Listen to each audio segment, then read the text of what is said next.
За сая хэлцүүлгийн дунд бартер гэдэг зүйл яригдсан болохоор зүгээр нэг товчхон санал хэлэх гэсэн. 90-ад онд манай улсын эдийн засаг маш их өндрээд гадаад валютын орох урсгал хумигдаад манай бараа бүтээгдэхүүн одоо олон улсын зах зээл дээр өрсөлдөх чадваргүй байх цаг үед бартер гэдэг үгтэй бүгдээрээ олсон баггүй.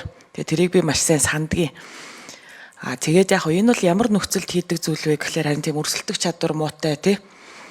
Яг тийм нөхцөлд хийдэг зүйл. Тэгэхээр бол бид цаашид бол одоо энэ манай энэ уулуурхайн түүхийн эдийн зах зээл дээр бид өрсөлдөх чадвараа одоо сайжруулмаар байна.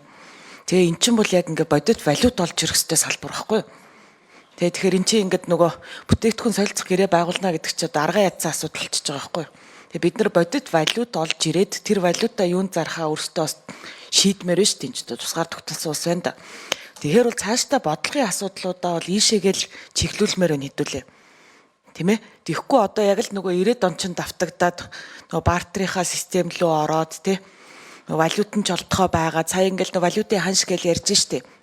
Өнгөрсөн хугацаанд бол одоо энэ доллар еврогийн ханшуулцтай айхтар хэлбэлцэж штэ. Эн чинь тэгэл ер нь манай одоо эдийн засгийн дархлааг л бас унгаагаал байна. Манай худалдаач нарт айгу сөргөөр нөлөөлж байна.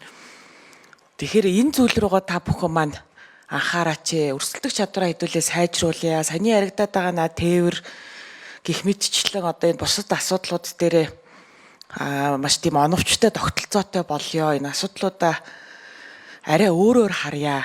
Тэгэхгүй бол ер нь бол цаашдаа бол одоо эдийн засгийн нөхцөл байдлууд бас улам хүндэрч магадгүй. Тэрийг бол бид нар мэдэхгүй шүү дээ, тийм ээ.